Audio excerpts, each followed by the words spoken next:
files. Yes. You should be able to. I think actually I want to be the one to record, but Well, yeah, you're recording to the cloud, presumably. let's see here. Great. Yes, now I am. Great. Okay. Okay. All right. It's 6:29. I'm gonna Let's open go. the gates. Okay. Rah, rah, ree. Go Okay. team. Go team. Let's do this.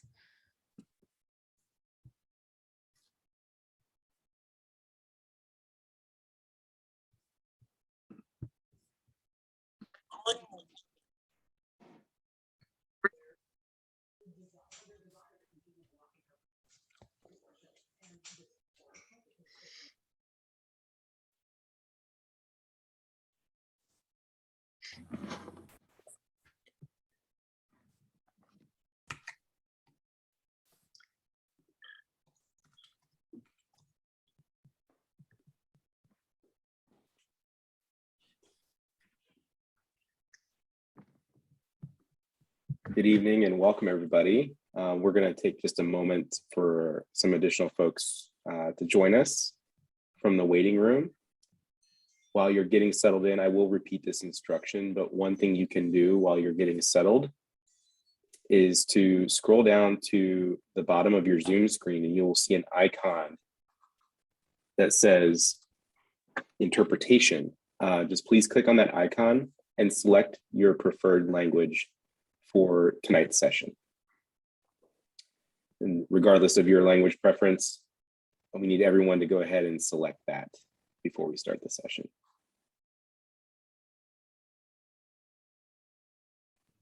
And just a quick note that if you don't see that button, it may be that you will have an old version of Zoom.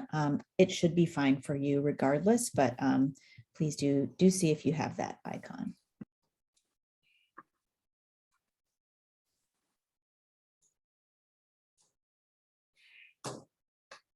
We'll give it just another minute before we start.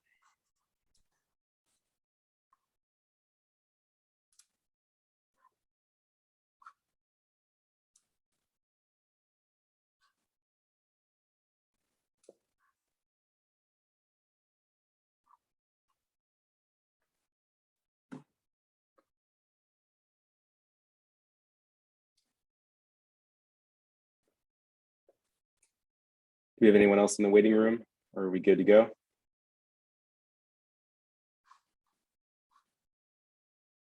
All right, great. All right, welcome everybody. We're here for our second community engagement session for Redistricting 2021 for the city of Takoma Park. Excited to get started with our session this evening. I'm going to repeat the instruction I shared with folks just a moment ago, just to make sure everyone is able to fully engage in tonight's session. The first step is to make sure that you click on that interpretation icon at the bottom of your Zoom screen. You should see it, as Ingrid mentioned a moment ago. If you don't, you might have an older version of Zoom. It's okay. But if you do have that, please click the icon and select either English, Amharic, or Spanish as your preferred language for tonight's session.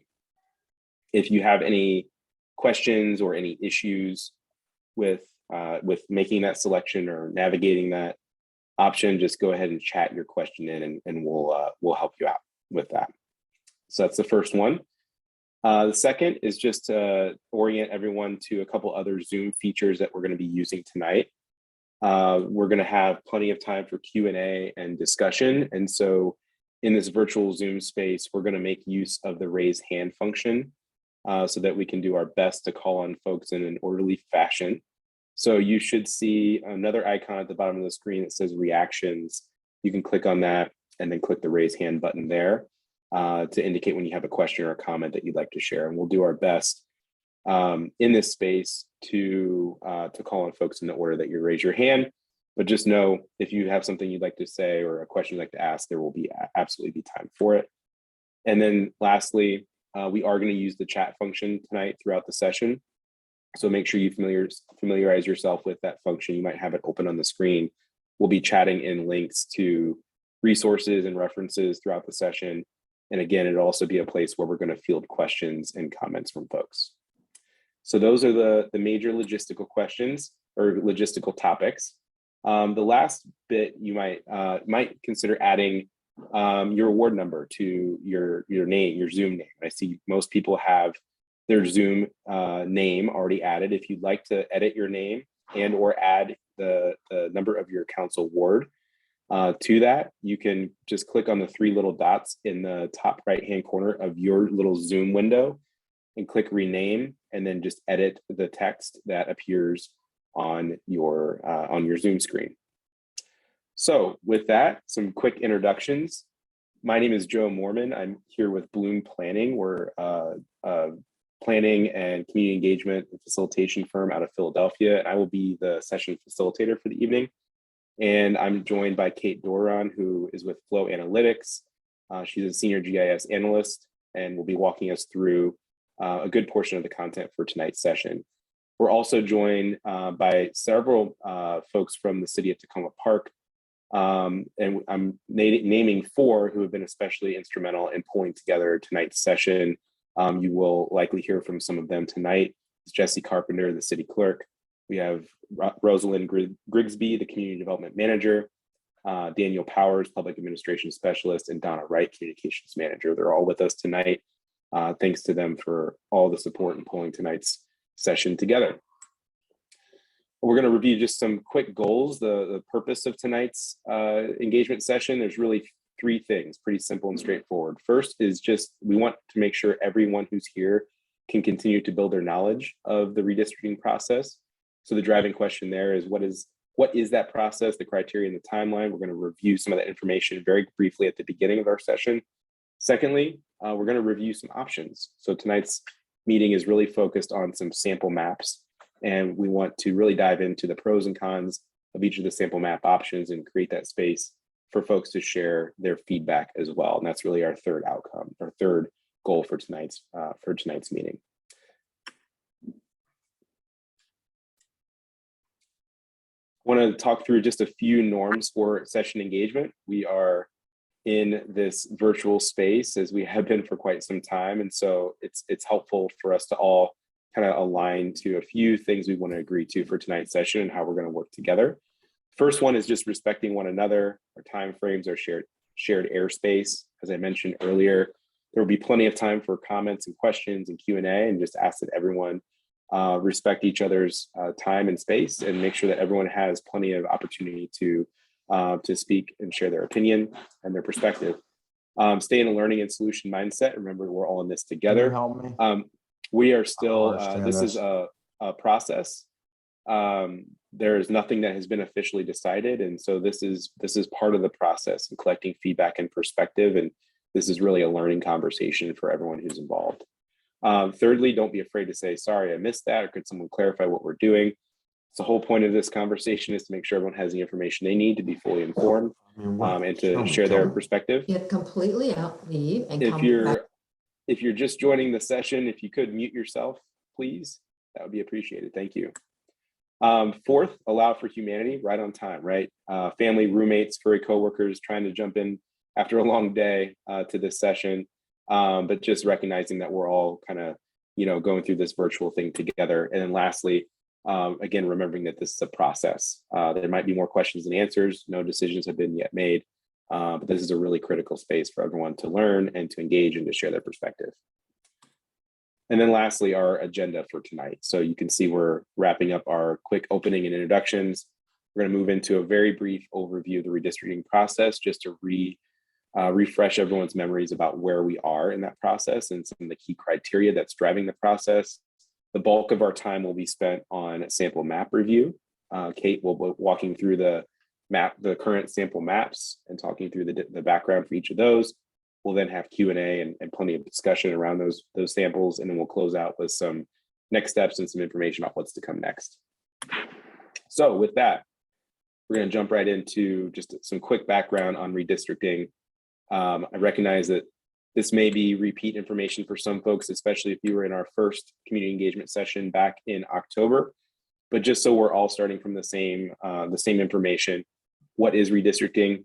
Every 10 years, after the census, the city has to redraw the boundaries for city council wards. These are to be balanced in population in accordance with local and federal rules. And it's important because these boundaries determine which voters vote for which council member. So changing those lines can change the identity, allegiance, political priorities of a ward's council member. There's lots of other information about why it's important, of course, but these are some of the kind of the core pieces that really drive the process. As far as the timeline that Takoma Park is following, here is the overall timeline and where we are this evening. So to this point, council has met to lay out the criteria for the process. The redistricting website and scenario modeler tool has been launched. As I mentioned earlier, we've had one community engagement session back in October when citizens shared their perspective on communities of interest that should be taken into account in this process. We're now at our second meeting where we're reviewing sample maps. Going into early 2022, you can see that the scenario modeler tool or the map tool will continue to be open. More information on that later. And then council will meet both to review the sample map options and then to make a final selection. So there's the overall timeline for the process. Important to just make note again of the guidelines that are driving this process. These guidelines have been adopted by city council, by the city as a whole, to really ensure that this process is meeting critical criteria guidelines. So you can see them on the screen here. Districts or wards must be population balanced. They must be contiguous, kind of all together, not in separate little islands. It must be done in compliance with all local, state, and federal laws, including the Federal Voting Rights Act of 1965. Districts should not favor or disfavor a protected class or political party. It should be as compact as possible. It should preserve the use of existing administrative and natural boundaries, such as roads, rivers, and so forth. And districts should preserve communities of interest if possible, those specific elements of neighborhoods that should remain intact for council wards. So those are the guidelines. If you are interested in diving into these more, we spent quite a bit of time on these in our first community engagement session in October, and that recording is available on the redistricting website, where you can hear me talking through each of these in more detail. But wanted to at least start our session by reviewing those. There are a few other criteria that council has named as being critical to this process. One, which we will talk about quite a bit this evening as it relates to the sample maps, is that the largest and smallest ward population should be no more than 10% different in terms of the population. That's a critical component of the process. Secondly, if possible, considering all the other criteria, council would really like to reduce the difference between the largest and smallest wards to 5% or less. So again, keep that in mind as we're looking at these samples tonight. And then lastly, explicitly naming that no ward shall be gerrymandered or changed to favor one party or class. So those are other pieces that have been explicitly named in council's criteria for the process. And then finally, as I've mentioned a couple of times, there's been quite a bit of engagement from residents and opportunities for folks to share their perspective on the process. I mentioned the redistricting website, which has been up for over 2 months now. There is a comment form there where folks can submit questions and comments on the process. There's a map tool, which we'll talk a bit more about at the end of the meeting today. Several residents have submitted sample maps that have helped to inform the conversation tonight. We are in our second community engagement session now, and there is a redistricting survey that is focused explicitly on communities of interest. That survey is still open. If you haven't taken it yet, you're encouraged to do so. And we'll share more information about that at the end of this meeting tonight. But resident engagement has been a crucial and key part of the process from the beginning, as it continues to be tonight. So with that, I know that was very quick, but I think we're all here tonight because folks are excited to see these sample maps and to learn more about the options that are on the table. And so with that, I'm going to turn it over to Kate from Flow Analytics, who's going to walk us through those. Before I do that, I want to just draw everyone's attention to the chat. I believe Donna Wright from the city of Takoma Park is going to chat in a link to the redistricting website where you can actually find all 5 of the sample maps if you would like to have them open on your device while we're going through the presentation. It would allow you to toggle back and forth between the different options and kind of refer them refer to them as you would like as we go through this session, because we can only have one slide up at a time, of course, on the Zoom. So that link should be in the chat. Please feel free to click on it and check out the maps on your own, at your own pace. And I'm going to turn it over to Kate, who's going to take us into the sample maps. Joe? And Joe will be navigating my slides for me, so you'll hear me instruct him when to move along. So we did want to bring up, the prior redistricting effort that happened in Takoma Park. So it was done in 2013. So in that effort, census blocks were split along neighborhoods to create the final ward boundaries. So for the 2021 redistricting process, using the 2020 census data, we're using whole census blocks to create the ward boundaries. Census data is only reported at the block level. So anything below that level would involve population and demographic estimates, and we wouldn't know exactly who is living where within that block. So we also took, when, given this, when we were starting up our process, when we were, trying to create an initial map to work from, we wanted to create one that was as close to how it had been set up before. And so we assigned the census blocks just, across the board, any block that was split. We took the center of that block, and if the center fell inside of the ward, we considered it part of that ward for the purposes of starting somewhere. So that's what we've got on the mapping tool. And that is, kind of how we started the process. It is definitely not, a recommendation or anything like that. It's just a way to start. So if you go to the next slide, Joe, we've got on the redistricting websites, you've got your Takoma Park redistricting website, and there's a link over to this portal where we've got data tables, a population change map for those blocks, and then just an overall 2020 population map. So in those data tables, you'll see a comparison between the 2013 process and then the 2020 data as it is assigned to those blocks. So it's kind of all assigned, it's all explained within that file, but I just wanted to kind of note that we did start somewhere, but all we did was kind of take the center of those blocks that were split and then start from there. So next slide, please. I believe it goes into option 1. So option 1 is actually, it's the first map that we kind of pulled together. And this is as close as we could get to the current wards while keeping that deviation under 10%. So this is, we've assigned blocks, not necessarily based on the center. Some of them we moved to other wards just to make sure that we can get that deviation under 10%. So this deviation is 8.6%. And a reminder that this is the difference between the highest population ward and the lowest population ward. So you're trying to keep it pretty close together. And I do want to kind of step through this map before we move on and kind of explain what we are looking at here, because there's a lot of things all kind of layered on top of each other in these maps. And if you go to that link that Donna posted in the chat, you'll see the same maps and the same tables that we will be reviewing.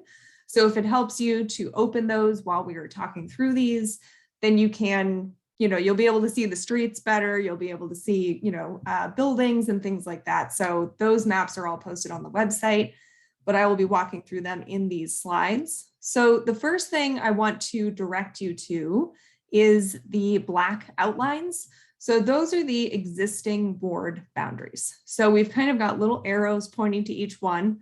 Current Ward 1, current Ward 3, so that you can see what those black outlines are pertaining to. So we've got those on the map so that you can see, and you can see where some of the blocks were split, especially between Ward 4 and Ward 3, like in that area. Then we have the colored in spaces. So that is the proposed option for each of these wards. So if you just look at Ward 1, you've got that orange color. And it goes mostly, Ward 1 doesn't change too much from the black outline that's the current Ward 1, but you can see it kind of extends just a little bit south in that corner into what is currently Ward 3 to incorporate those whole blocks. So that's, an area that would be changing. And if you see those hashed lines across the orange in that area, that's a change area. So we are, showing you where those changes would be occurring between what is current and then what we are proposing. So this is just the first of 5 options. And again, none of these are the recommendation. These are just kind of different options that we are, discussing and that meet all of the criteria, but we do want feedback on all of these options that we will be talking about tonight.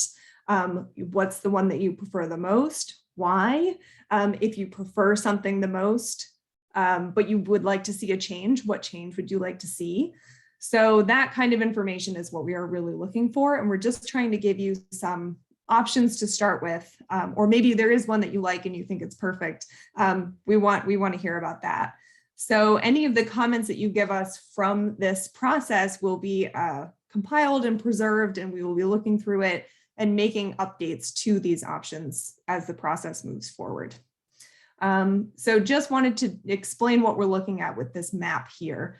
So the Ward 3 option is the green area. The Ward 2 option is the light blue area, including those areas with the hashed lines on them. Ward 5 is always going to be that dark blue, and Ward 6 will always be that dark orange area on the right. All right, if you can go to the next slide.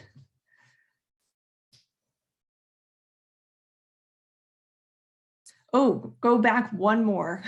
Sorry, I forgot I had these little arrows. So just to kind of, again, I want to make sure everyone understands the map. So these change areas, I'm kind of showing you how they are being incorporated into these different wards. So you've got your Ward 1 option. You've got that little change area that's now going to be part of Ward 1.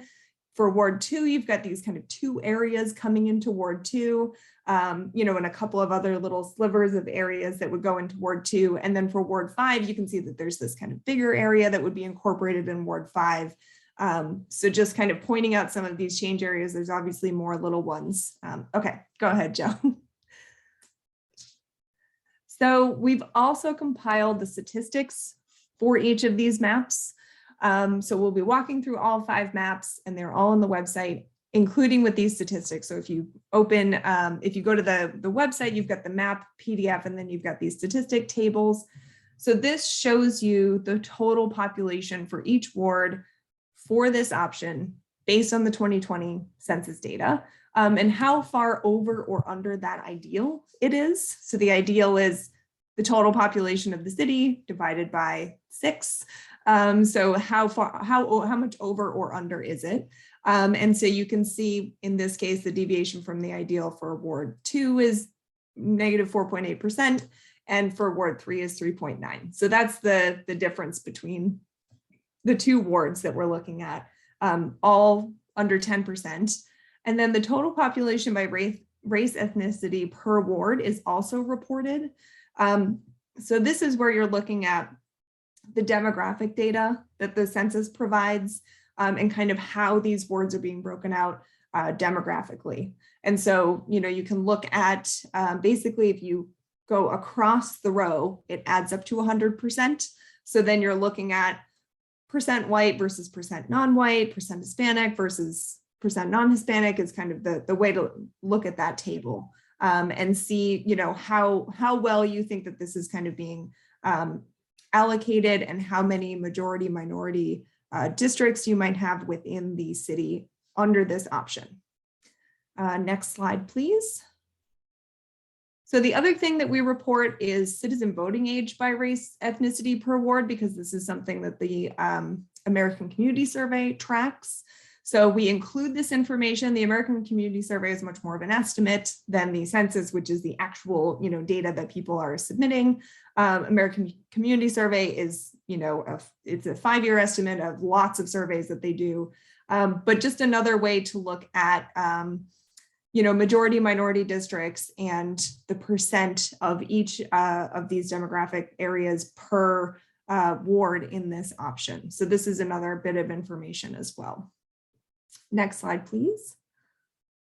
All right, option 2. So I think if you click again, I've got some yellow boxes. Great, thank you.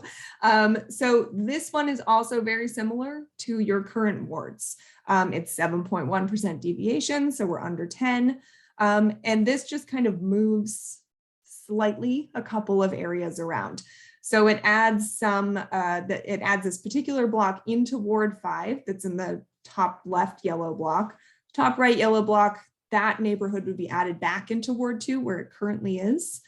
And then the bottom yellow block is an area of currently Ward 3 or Ward 2 that would be added into Ward 3.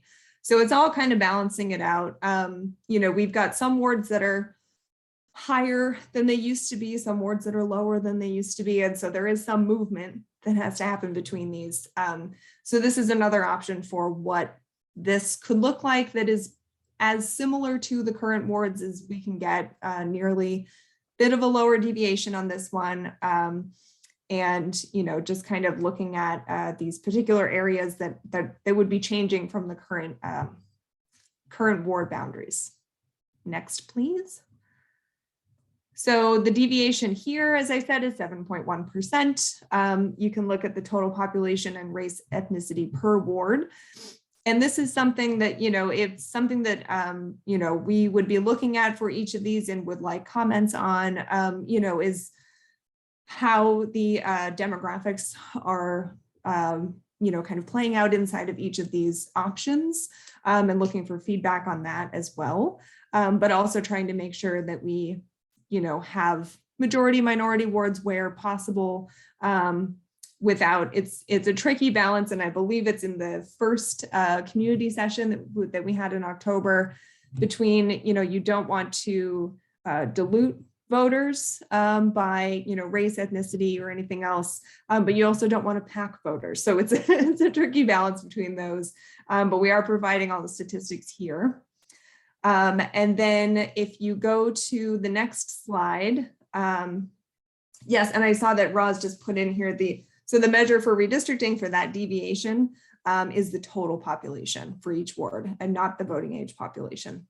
But we're providing this information here as well, just to show kind of what this looks like, for voting age between the different wards.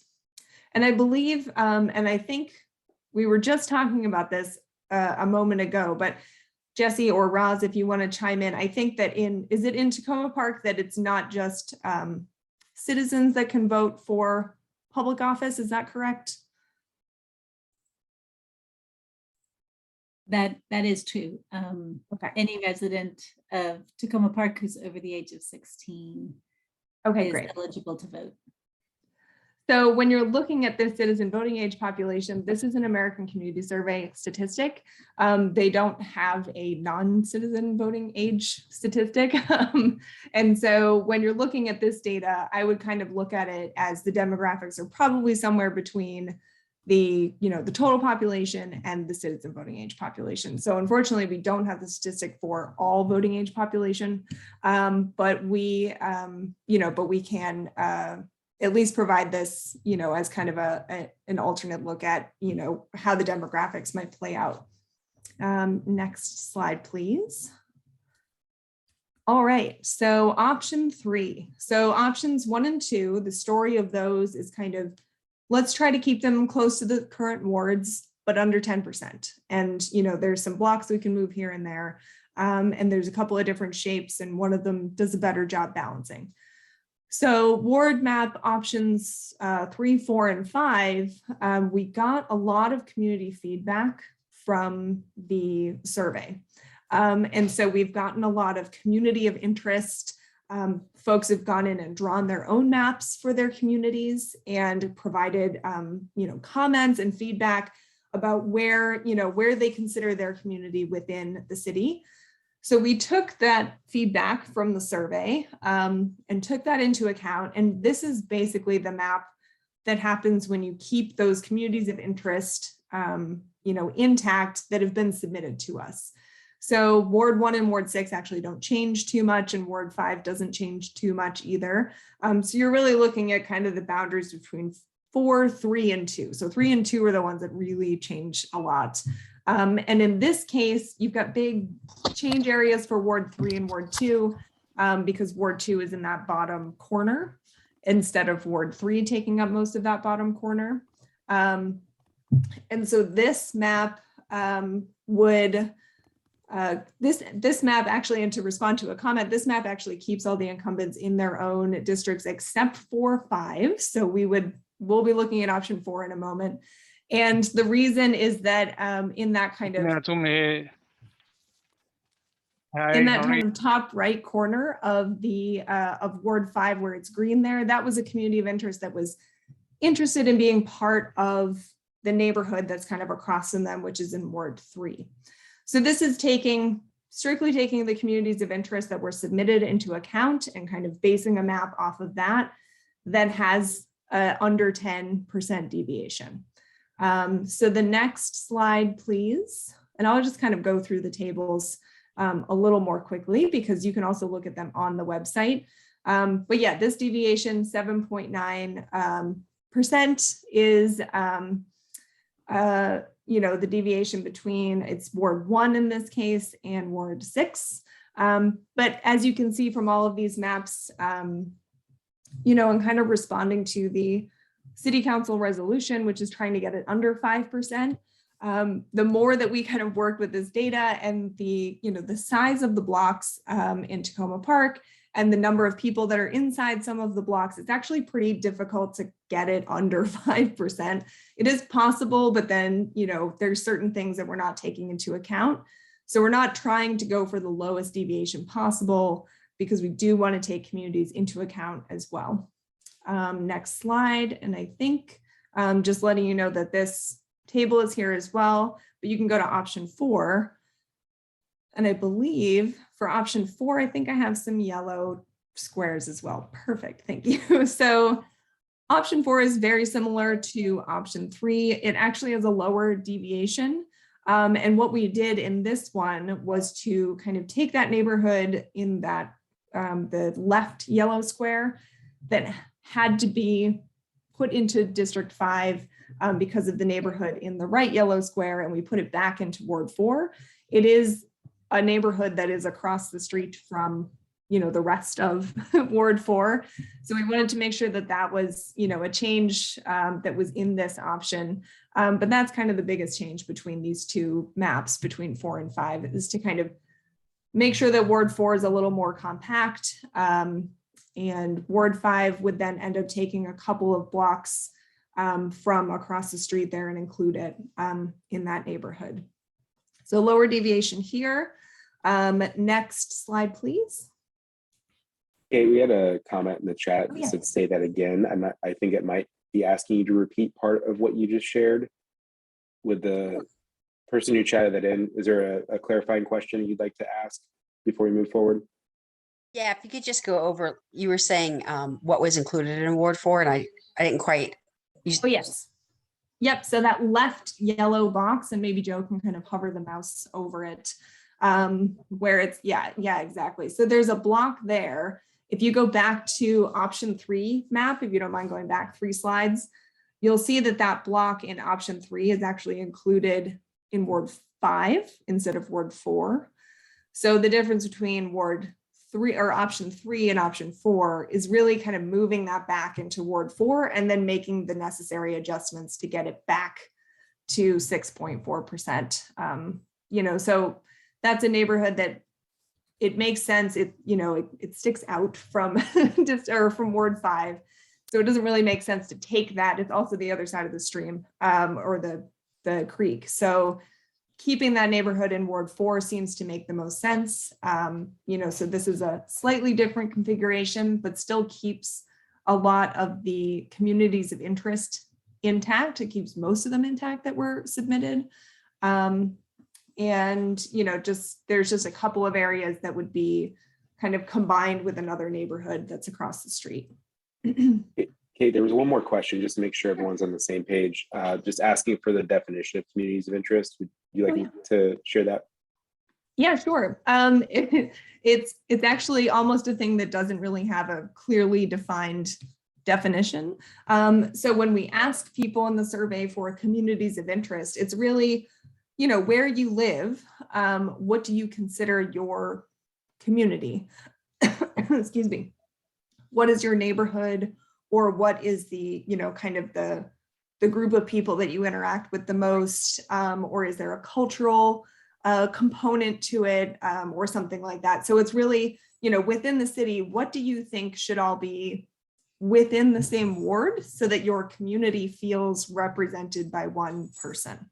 So that's kind of how we have folks think about it. And so when people are submitting these, some of the neighborhoods they submitted were really big because they consider this whole area their community. Some of them, are a few buildings or a couple of blocks that they really consider their community. So we really tried to take those into account, and provide an option that, keeps those areas mostly contained within wards wherever possible.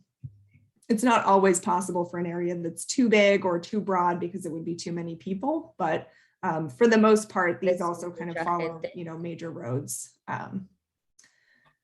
So if you go to the next slide, and we can always jump back to these as well, just want to make sure we've kind of talked through them all.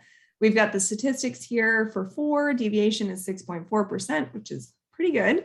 And I think Jesse knows as well from, using the modeler tool and other folks that have submitted maps to us. We've got this, this mapping tool that you can kind of use to allocate blocks to wards and try to get it below 10%. And it's actually pretty tricky to get it below 5%. So 6.4 is actually pretty good. And then we've got total population here. And then you can go to the next slide. We've got voting age population. And the following slide is option 5.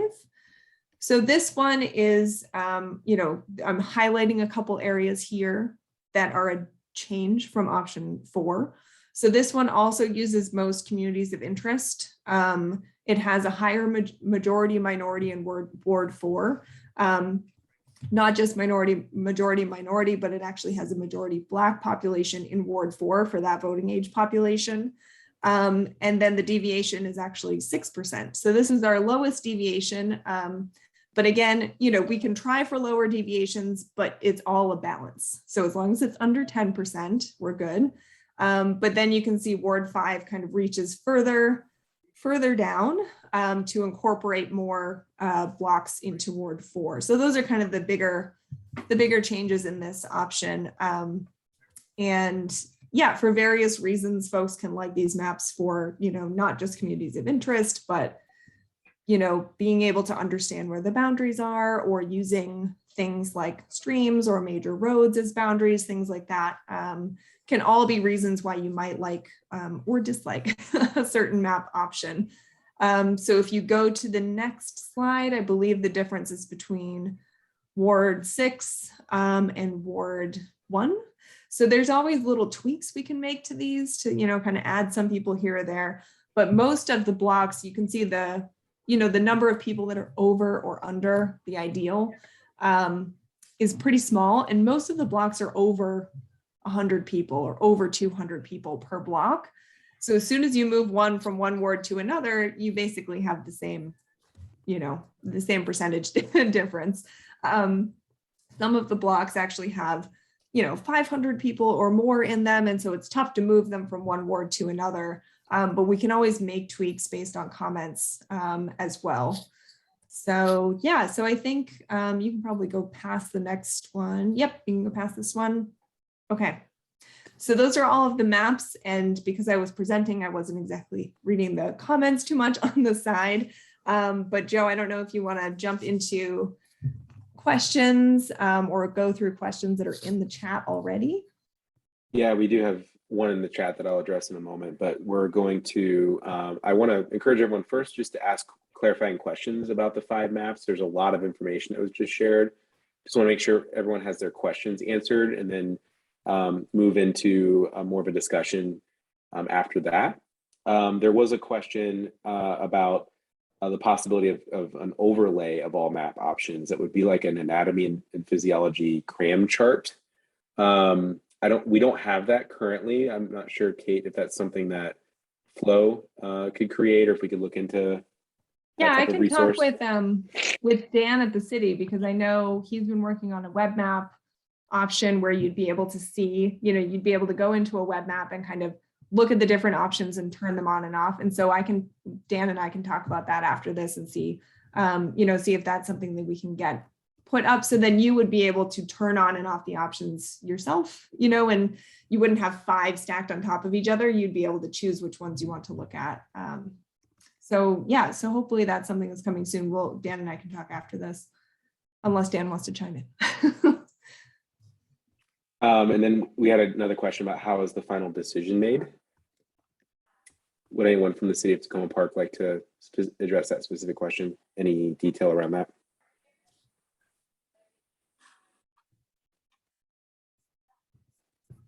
I would defer to Jesse, but this is Raz Grigsby. The final decision is made by City Council. It'll be in a public meeting and a vote. Thanks, Raz. And then If I may, yeah, go ahead. Joe, if I may just add, we have our Amharic interpreter, Spanish interpreter, and our ASL interpreters all on now. So just to redirect people if they need it. Thank you. Thanks. It's a great reminder. So if you have joined after we already started, you can select into any of those interpretation channels. In fact, everyone should select into either English, Amharic, or Spanish. It's just by clicking on the interpretation icon at the bottom of your screen. We're getting a few more questions in the chat here. We had someone asked to recap the 5 options for those who had trouble logging in on time. Kate, I wonder if we could do sort of a speed round and kind of say, in summary, here's option 1 in the highlights, option 2, and we can do that quickly. Sure. Yeah. Okay. Yeah. I posted the link to, if anybody wants to click on the link and look at the PDFs while we're talking through.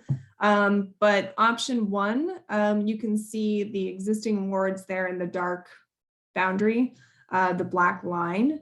And so option 1 was the closest to the current wards while not going over 10%. So that's kind of, we just wanted to show what that would look like. So if we just kind of moved blocks into particular wards to get it below the 10%, that's what this one would look like. Option 2 is very similar to option 1. It has a lower deviation. So if you want to go to option 2 slide, Joe. Thank you.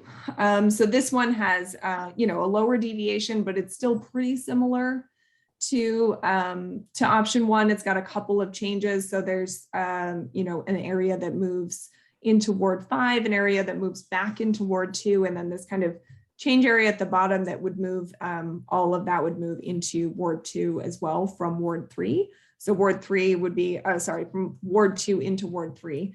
So that is an area that is different. The real difference between 1 and 2 is just trying to get a lower deviation there so the wards are more balanced.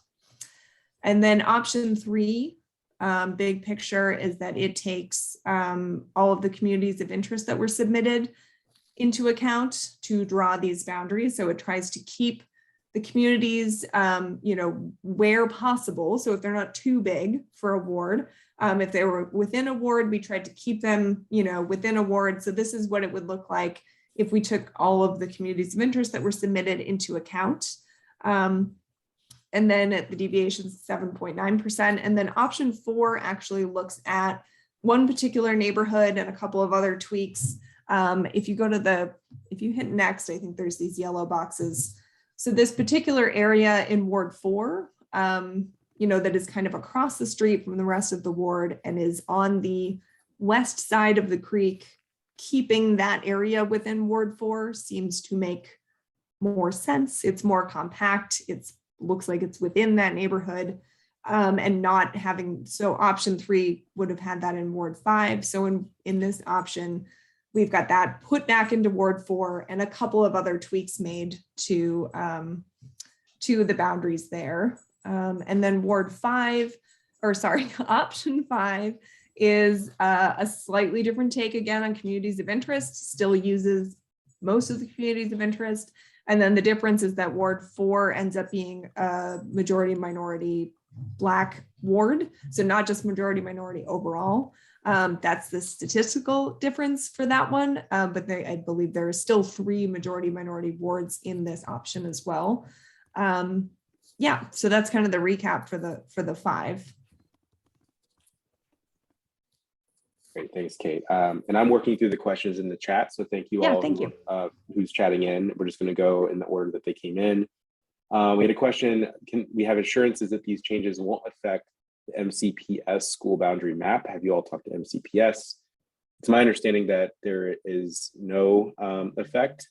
I don't know if anyone from the city of Takoma Park would like to add any context to that. Roz? I will just confirm what you're saying. The redistricting for Takoma Park City Council members is a completely separate process. It really, there's no impact whatsoever on school boundaries. Thanks. All right, and we have a question about options that were prepared for the council presentation in November that was canceled. And then between now and then, an option was dropped, 2 were added. The question is just what led to the changes in the options presented? I don't know if anyone can kind of shed some light on the process and kind of how we got to these 5 options.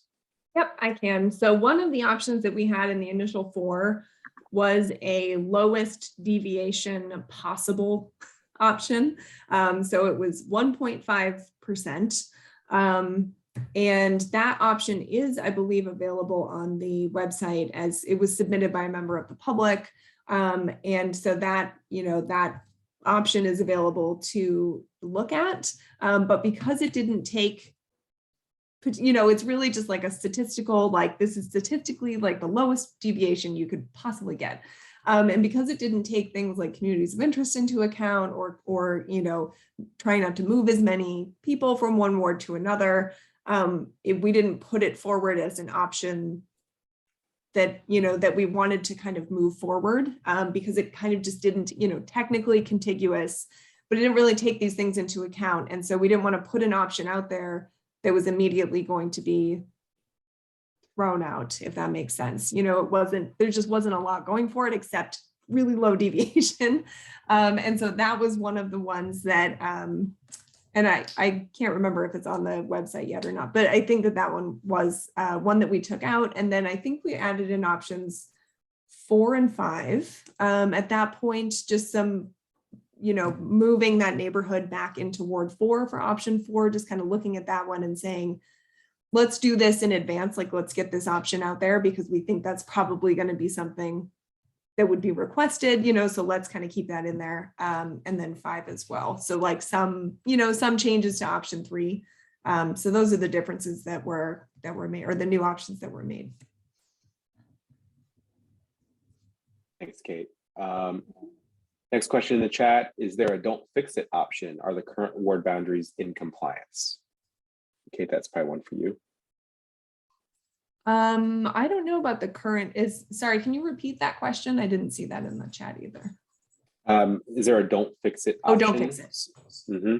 Yes, got it. So yeah, so the way that we're kind of addressing the current ward boundaries is, the way that we do redistricting is that the census blocks are the lowest possible level of knowing who is within those blocks. And if you start to split blocks, then you're not quite sure, unless you have a citywide census of everyone, who lives within each block. You're not sure, not only the population split, so are we getting an equal population split here, but also the demographics. And so that's when we start looking at, if you want something like 3 majority minority districts within the city, you need to know the demographics of who's within those blocks. So option 1 is try to keep it as close as possible without having those split blocks. And that's basically kind of where you land at that point. Hope that answers the question. Thanks, Kate. And we can open up to any follow-up questions. I just want to make sure we're getting through these first. There is a question on the impact of these different options on incumbent members of council, and specifically about Ward 5. And then there's a question later on about option 3. Also, I don't know, Kate, if you want to speak to that, if there's anyone from the city of Takoma Park who can speak to that a bit, just in terms of the impact on incumbents. Yeah, I think we know, but haven't put out, it's not something that is like necessarily taken into consideration, as long as you're not gerrymandering to keep, to go along, a stretch of blocks just to keep someone in their district. So not all of them keep the incumbents in their districts, but some do. I don't know if Rosalind or Jesse want to speak more about incumbents in their districts, but I know it's not something we've got, it's not up there, as a quality, as a thing to consider when you're looking at these option maps from a public perspective.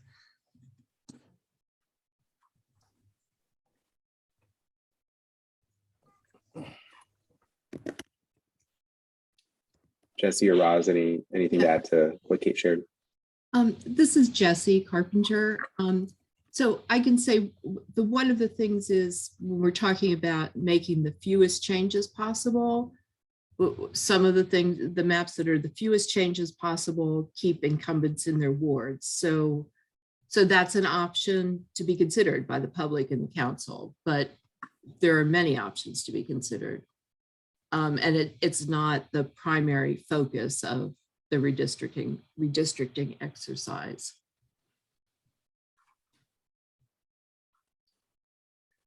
All right. These are definitely comments that we want to hear. So if there's an option that you don't like for various reasons, because you like your representative and they live in your ward currently, obviously, we want comments about that. And we have a survey that's on, just to remind folks, on the redistricting portal page, there's a link to a survey where you can comment about these maps and which ones you like and which ones you don't like, and specifics are great because we can also adjust them.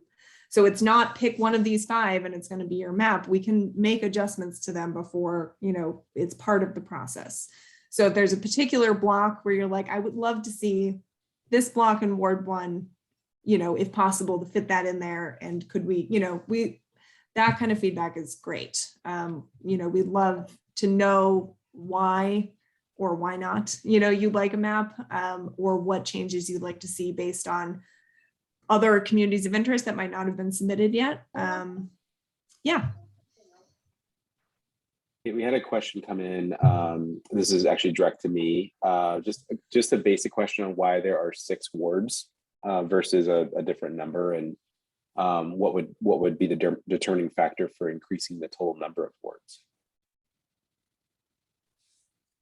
I think that would be a Jesse question. I'm not sure when Jesse. they decided 6 wards. Sure. So I could say, that would be a whole other thing. That would be the charter would need to be amended to change the number of wards. That would be a major change. It's just not on the table for this particular process. That's something the council could consider, or the public could encourage if they wanted more wards or fewer wards, or multi-member wards or anything like that. But that is not on the table for this process. The city is currently divided in 6 wards, and there's no movement at this point to change that. Jesse, connected to that, there's a follow-up around if council members were voted in at large, would that do away with the wards themselves? Sort of a hypothetical question, I guess. If I have to think about that, again, that would be a charter amendment. That would be a fairly major change to have all the council members elected at large. It is a possibility, but that's a whole different process. Great. Question about community associations. Each community association has their own boundaries. How would this these different map options affect those? Yeah, so if there's some kind of a map that has community associations, it doesn't have to be like an actual GIS file, but even just a map of where those associations are, we would be able to, where those boundaries are, we'd be able to say whether it falls within these wards or would be split by these options, or whether it would be split by those options. I don't have that data at the moment, but that's something that we could look at. There are a couple questions in here about, again, about the MCPS school boundaries. I don't Would know would you guys mind if I clarified that question about yeah, the school? sure. I'm the Thank one you. that keeps bringing it up. Okay. And I think my issue is that, and I know you guys have to do this redistricting. It's like whatever by law. And as far as I understand, Montgomery County Schools also in the process of redrawing their boundaries. And I just think that, the change in boundaries it's not just sort of, moving around the boundaries for the sake of voting. It also has potentially huge implications for like how people, what school district. And I know Jesse's shaking her head no, but listen, I want assurances that you guys actually know that. You can't just say, well, they don't really have anything to do with each other, because they actually do. I mean, if you look at Ward 5, they take Ward 5 almost exactly and put it in the Rolling Terrace district.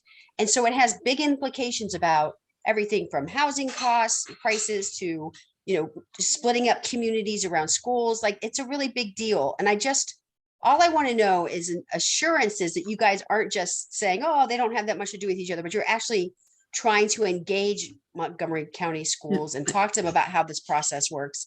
I mean, this is our city. Do we know what they take into account to make these boundaries? We do. The information is on their website, and the ward boundaries are not a factor in their consideration. And when they change ward boundary, school district boundaries, it's a big public process. And right now there is nothing on the table that is changing boundaries. There is no process on the table changing boundaries for Rolling Terrace or Takoma Elementary or any of those schools right now. And I get that Essex House, I know, but it was added or moved, I don't know, something, but that was also before the last MCPS redistricting or reordering of their school boundaries too. Yeah. So, yeah. And otherwise it's almost exactly Ward 5. Yeah. So, and I just want to know, why is Ward 5 completely and wholly in Takoma Park, or in taken out of the Takoma Park schools? When other parts of Takoma are actually much closer to those schools. Yeah, and that may be a really good question, but it is not related to this process. All right, I do. Okay, I feel like it is, but I feel like the fact that they've taken almost the entire Ward 5 and put it there, and if you change the boundaries, either you add people to it or take them out, there's a potential that when they redistrict, I mean, and that has huge implications for people, where I don't think, who we vote for really has that big of implications. It's important, but it's not, it's not as big as changing school districts for families and separating people from their community. Okay, that's all. I'll leave it at that. It doesn't sound like you guys know for sure.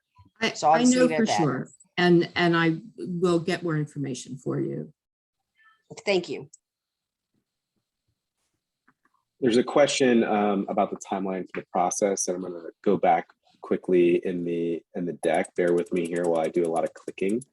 Yeah, that would be great. And I can answer. I can see one question that I can answer. Yep. The map submitted by the public. So there were 5 maps submitted by the public, and they generally follow either the kind of option 1, 2,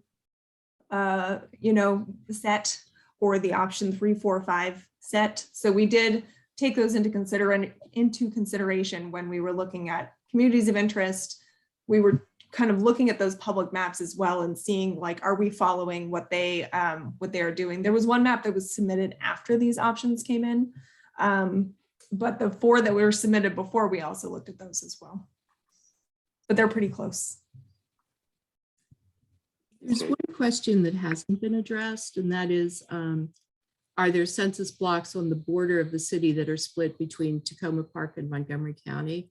I think I know the answer to that, but Kate, I'll let There you are not, thankfully. respond. Yes. Yeah, no, they're all contained within the city, so. It's Just the- technically a census designated place, Takoma Park is, so they've got that, you know, they've got all those blocks designated as being inside of Takoma Park, and then thankfully it matches the city boundary. I know it doesn't always, because I know cities can annex other, you know, areas, but these blocks all do align for this process.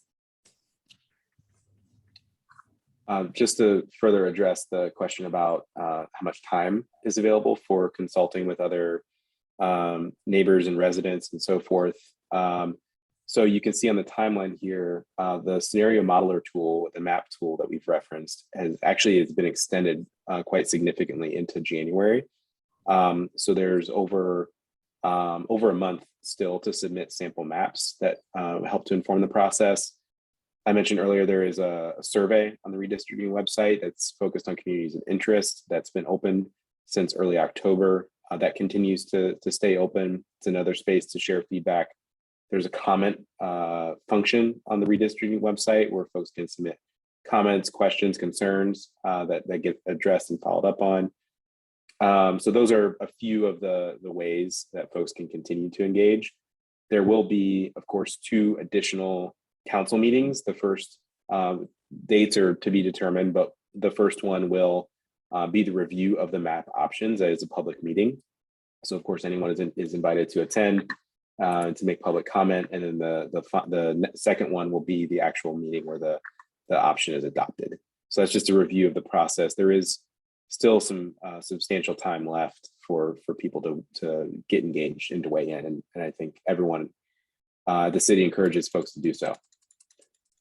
Yeah, thanks, Joe. It's Yeah. a really good point to show, you know, the surveys and the map tool are going to be open for a long time.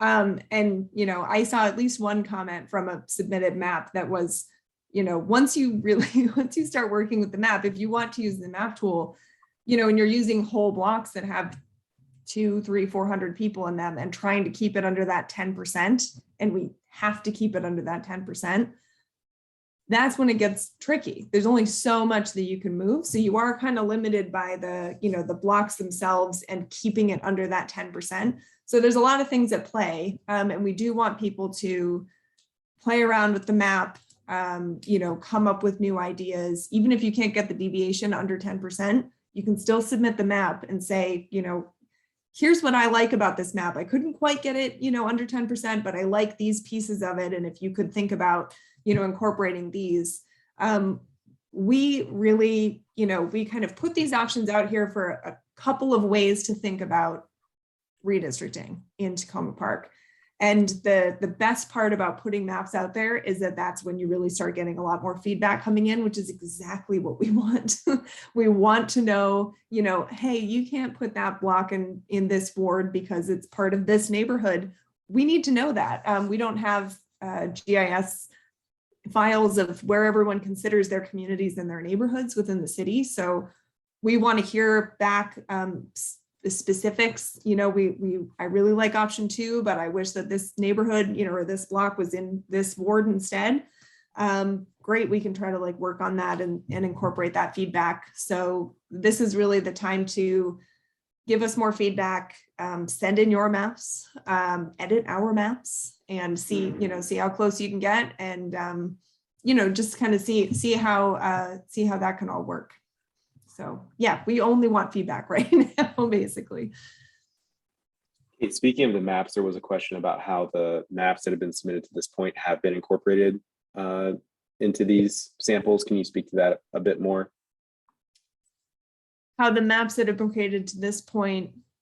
That have been submitted by residents through the map tool. Oh yeah, yes, I did. I addressed that when you were going back through the slides. I snuck that one in. But we Got did it. we Okay. did look at those as we were kind of generating these options, and they tended to follow a lot of the same boundaries, which was good. Great. All Thanks, right. Jeff, for posting that. I have done my best to go through the comments that were in the chat. Lots of great questions. Thank you all so much for submitting those. Are there other questions before we move it to discussion? I don't intend to skip over any questions. So if I did, please chat it in again, or feel free to take yourself off mute and to share the question, or raise your hand with the raise hand function, of course.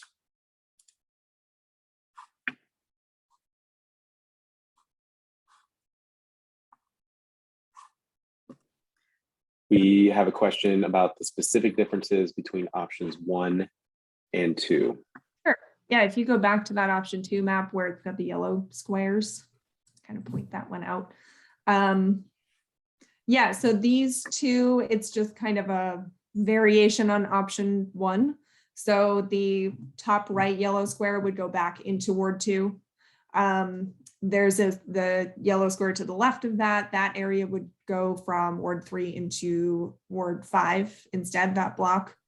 And then there's kind of a bigger green area that would go from Ward 2 into Ward 3. So that kind of neighborhood there along Ethan Allen Ave would be incorporated in Ward 3 instead of in Ward 2. So it's kind of, and I'm sure there's a few other little changes there, but it's really mostly changes, still trying to keep them close to the current wards without going over that 10% is the caveat there. So here's something that's still pretty close to how they are now, but making some adjustments here and lowering the deviation a bit.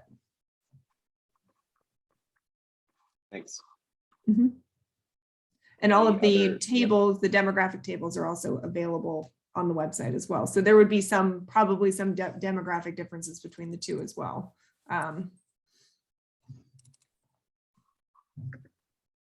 Any other questions about the maps or about the process? Another option 2, are the 2 areas switching between wards 2 and 3 so very different in size, population? Just a follow-up question, I believe, Kate. Yeah, I'd have to see I see what areas you are, excuse me, are talking about. And I'd have to see what the population between those is. It's probably fairly similar because they're fairly similar density in that particular area. And so if you swapped those and put that area back, put that area into 2 and the other area into 3, you start heading into option 3, community of interest, kind of territory. So it really is, option 2 is kind of taking us a little closer to communities of interest, but still kind of staying closer to option 1.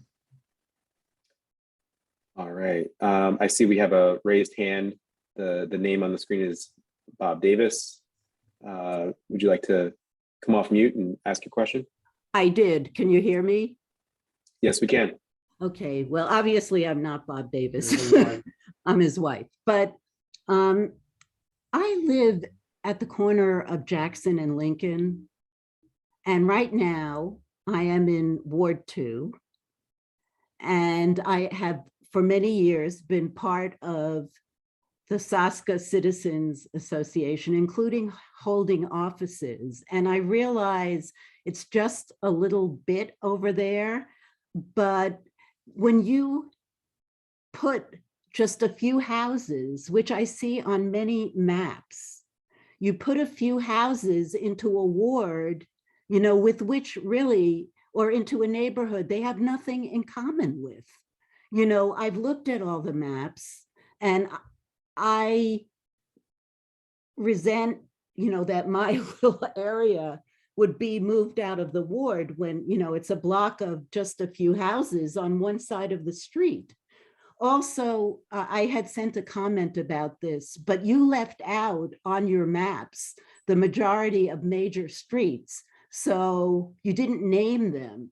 So Jackson, which is a major street, Carroll, which is a major street, and even 410, the names don't go through your maps.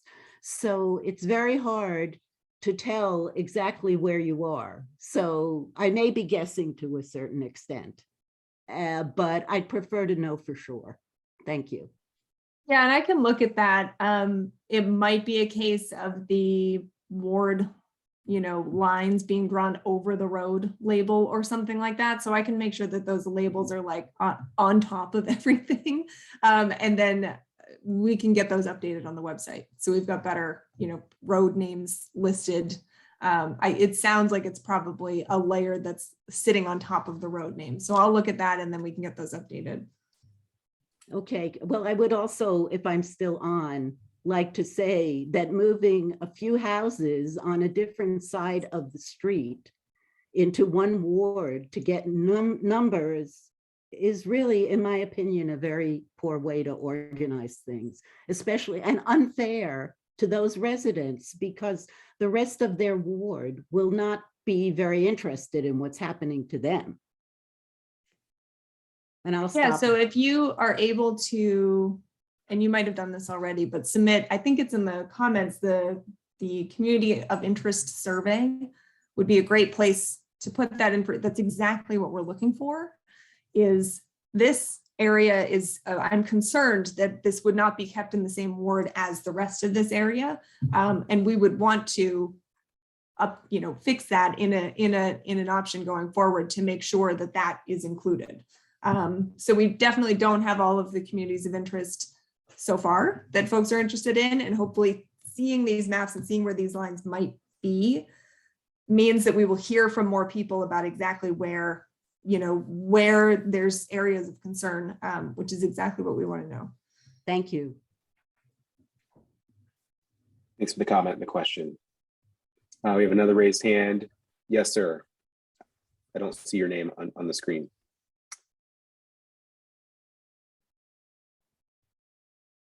I believe you're still muted. I see you're talking.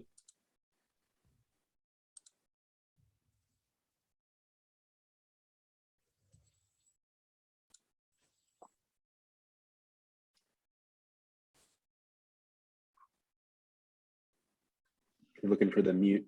Oh, I think you just did it and it went back off. I saw, just try that. Whatever you did, do it one more time. There we go. Yes. Hello, my name is David Reed. I'm president of the Long Branch Sligo Community Association. Building off the comments from the participant we just heard from, I think it's important to recognize that communities of interest are also defined by topography and geography.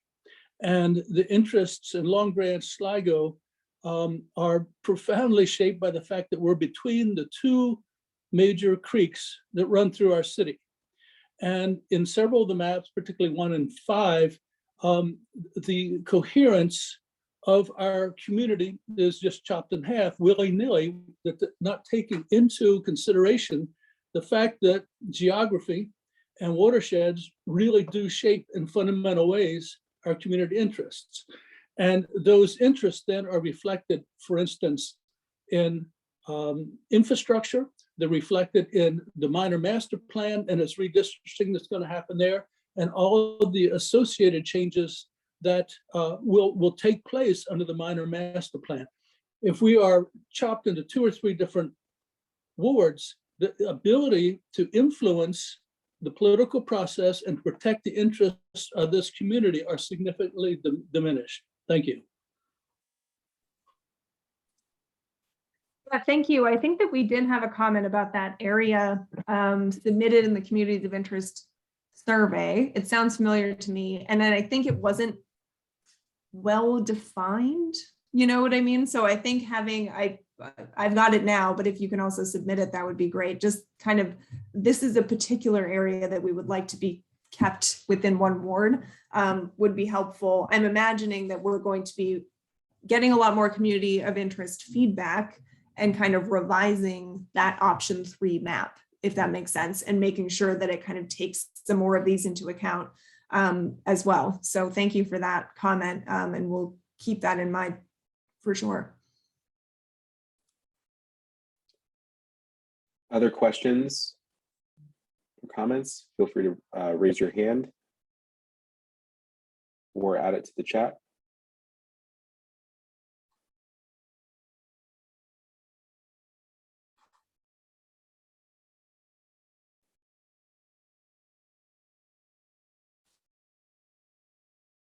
All right. Just opening up to a little bit more discussion based on what's been shared tonight and the Q&A. Which of the sample maps do you prefer and why? The answer could be none of them. But we want to hear more from you about which options you prefer. If none of them meet the criteria, what would have to change for you to support it? So we want to pivot to a little bit more discussion, hear a little bit more of everyone's reactions to what was shared tonight. Again, feel free to chat in your comments if you prefer, or raise your hand. And we'd love to hear from everyone.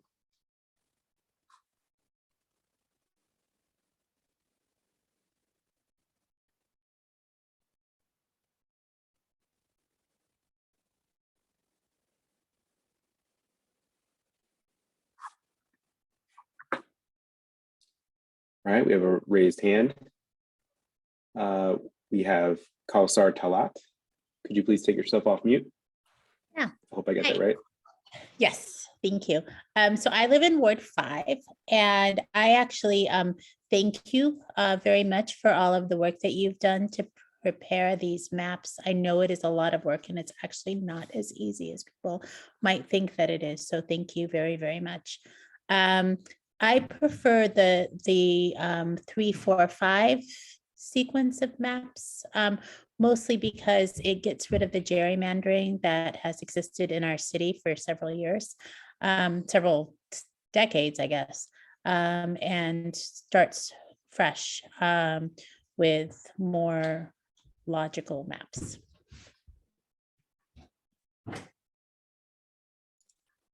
Thanks for your comment.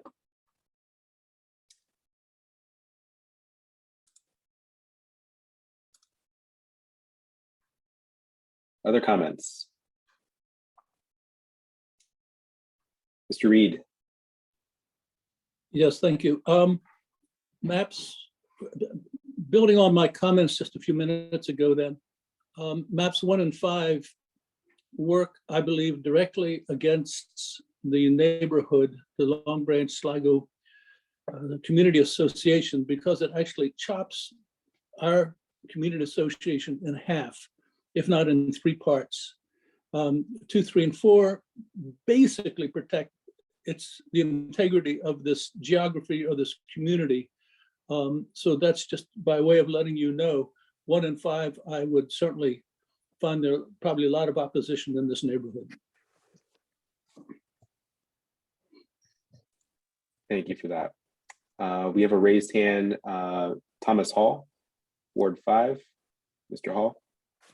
Yes, hi, I live at the corner of Carroll Avenue and Garland. I'm in the bottom of the current Ward 5 map.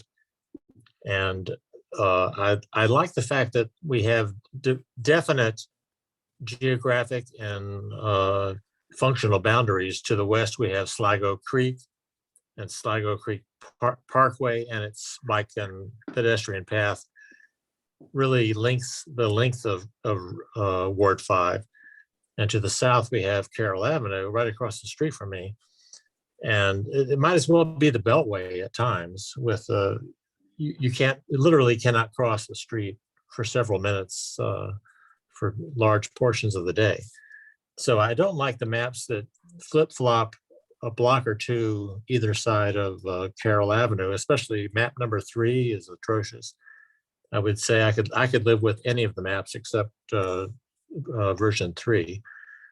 And the fact that we're a little bit unique, Ward 5, and we're on the fringe, the eastern fringe of Takoma Park, is not a negative in my opinion. It makes us more of a community. We help each other out more. We have more of a sense of neighborhood.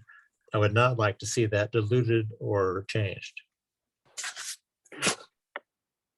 And I can speak to that really quick, Joe. So there is, I was just looking at the map and the statistics for Ward 5, and it needs, I mean, it's below by over 600 people from that population ideal.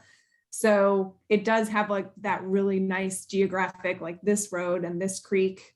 And for population purposes, we have to add 1 or 2 more blocks into it. So it is trying to figure out what are the best ones to add into Ward 5. And that would be something that would be great for a community of interest comment. If you look at the map and say, you know, either is it better from your standpoint to go across Carroll Ave and pull into Ward 5, or is it better to go on the other side of the creek and pull into Ward 5? But in either way, that has to happen to get the, you know, to get the numbers. It's basically at minus 21% or so, you know, currently. And so there is just like, something has to go into Ward 5 just based on population.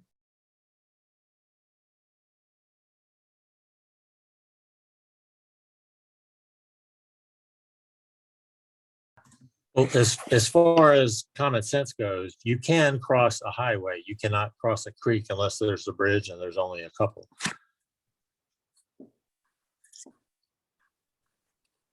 All right, thanks for the comment. We have I see we have a raised hand, but we have a question in the chat. Everyone is please to chat in your questions and comments if you like. Mr. Kovar says, can you say anything about the extent to which larger streets that would potentially be split because of the use of census blocks, but which weren't previously split, could be communities of interest? Yeah, so it sounds like if I'm understanding this correctly, if you have a major road and currently both sides of the road are in one ward, you know, but then if we basically census blocks are with, you know, inside of the streets. So if we split those, which roads would those be? So we'd have to go and look at that and see which roads, you know, that are currently included in a ward because the blocks were split to keep both sides of the street in one ward, and which ones would be kind of split, you know, potentially because of that. We'd have to go and look at that, but that is something that we could pull together for sure. Thanks. And we have a raised hand, Chris K. Hey, if you take the school situation that I'm obviously worried about out of the conversation completely, and say it really has nothing to do with this, then I would say anything that doesn't change them as, you know, as much as possible. And then getting rid of number 3 that affects our ward, our council member. So that one's not great because of our council member that we all vote for, and you know, so I would say, you know, as long as it's very limited, and I agree with the woman who spoke and said it's really disruptive if you're going to cut across just grab a few houses here and there. So it has to be something that's really, I have to look at them again, but something that's really based on real boundaries, you know, like the creek and so forth. I don't know if that's true. I don't know if it's possible to do that when you're pulling in huge chunks into Ward 5 like that. But I think we've got to even it out. Thanks for your comment. Other comments?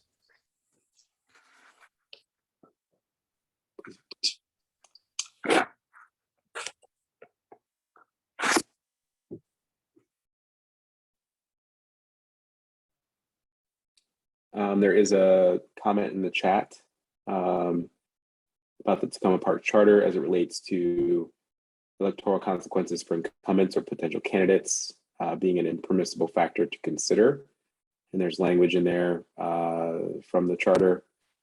Is this a correct understanding? Would anyone from the city of Takoma Park care to comment or respond to that question?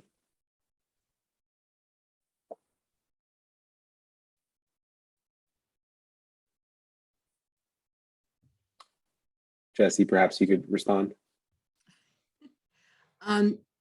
Well, it's what the charter says. So it is the case that for a particular candidate, for an incumbent, the ward shouldn't be gerrymandered to ensure that they stay in the ward. That doesn't mean they can't stay in the ward or that they can. It's just the whole purpose of the map should not be to keep them in their ward. And you have to consider that your council representative today might not be your council representative in 2022, and they might live somewhere else. So you don't necessarily want ward boundaries drawn based on where your particular council member lives now, because who knows, they may not run again. So where will the next one live? They'll live within your ward boundaries. So you have to think about the big picture and not just about the person who represents you today.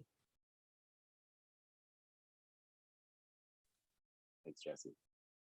Yeah, and we are looking at one of the, criteria is trying to keep districts or wards just generally nationwide compact as possible. So that is something that we would look at, and that is, the opposite of gerrymandering. So if anything looks like, hey, these blocks are reaching into a particular area for a particular purpose, it doesn't look compact, and then you start questioning why it looks like that. So there's definitely, that kind of thing. But if it's if it's within communities of interest, it's compact, the geographic area makes sense, and the candidate or the incumbent or the candidate lives there, great, fine. As long as you've got all these other kind of reasons for why you've got your wards, but you can't be making decisions about moving blocks here or there because a particular person lives where they do right at the moment. Other questions or comments? Any comments on preferred maps?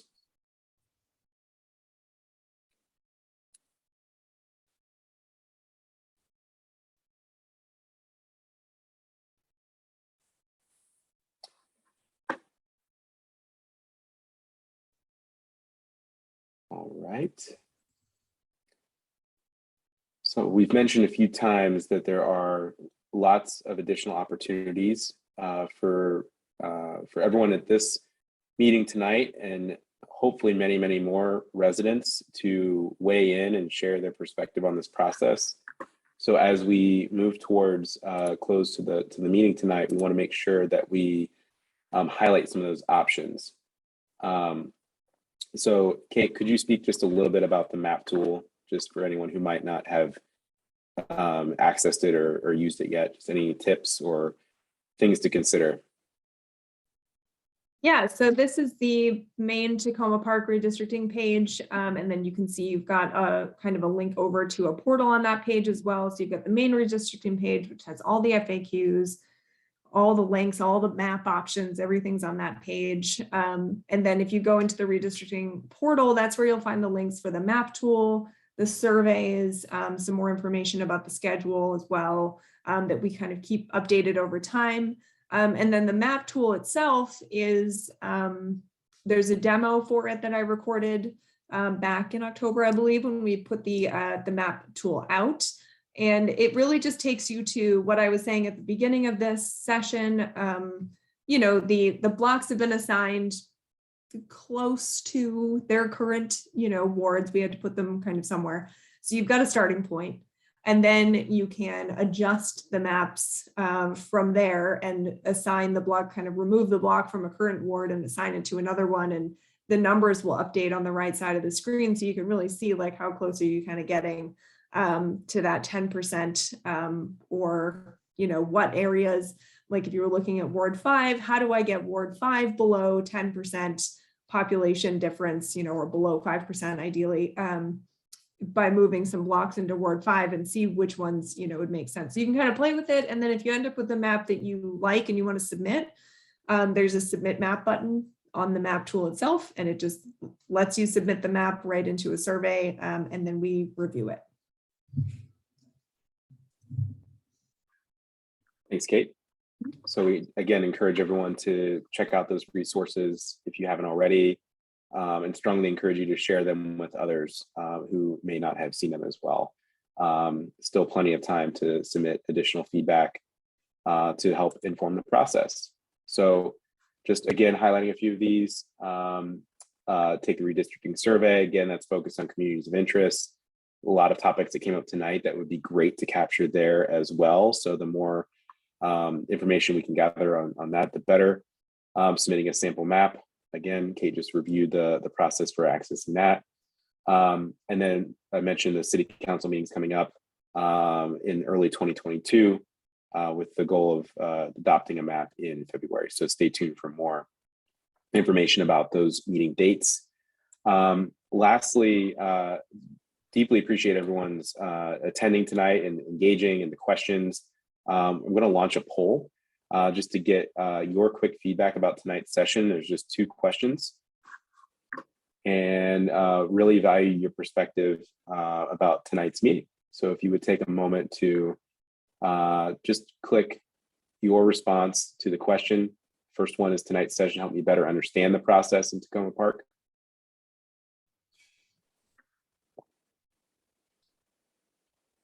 I think Zaire needs to launch that, or somebody with co-host needs to launch that. I can see it, Ingrid. Oh, you can? Okay. Yep. Thank you. Yep. Not seeing it on my screen. Thank you. You can't see it if you're an admin of the event. Zoom. Yeah, folks are chiming in for sure.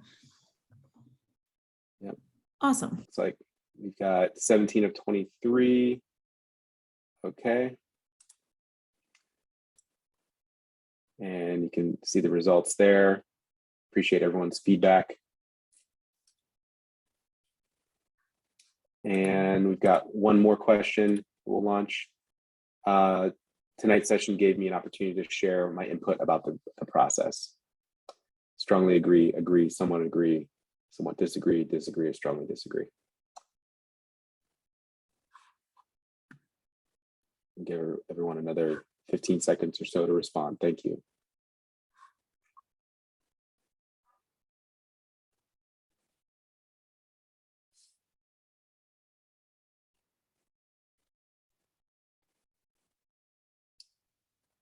And take just a few more seconds here and we'll end the poll.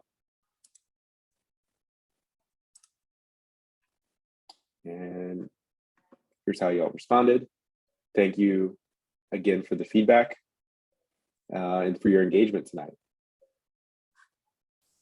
So that concludes our meeting.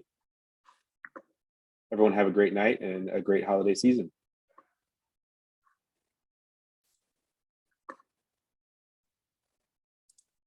Thank you all.